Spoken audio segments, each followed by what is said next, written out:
വിദ്യാഭ്യാസ പുരോഗതിക്കായി നടത്തുന്ന പദ്ധതികളാണ് നോക്കുന്നത്. പൊതുവിദ്യാഭ്യാസ സംരക്ഷണ യജ്ഞം. നവകേരള മിഷന്റെ ഭാഗമായി കേരളത്തിലെ വിദ്യാഭ്യാസ മേഖലയിൽ ഒരു വലിയ മാറ്റം ഉണ്ടാക്കുക എന്ന ലക്ഷ്യത്തോടെ 2017 ജനുവരി 27 ആരംഭിച്ച പദ്ധതിയാണ് പൊതുവിദ്യാഭ്യാസ സംരക്ഷണ യജ്ഞം.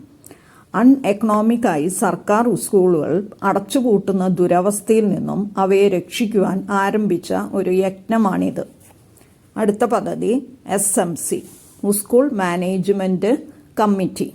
സ്കൂൾ ഡെവലപ്മെന്റ് പ്ലാൻ തയ്യാറാക്കി നടപ്പാക്കാനുള്ള കമ്മിറ്റിയാണിത്. സ്കൂളിന്റെ പ്രവർത്തനങ്ങളെ സമൂഹവുമായി ബന്ധിപ്പിക്കുന്ന കണ്ണിയാണ് SMC. ഇതിൽ 75% രക്ഷിതാക്കളായിരിക്കും.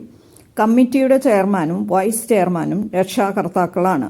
ഹെഡ് മാസ്റ്ററാണ് ഇതിന്റെ കൺവീനർ.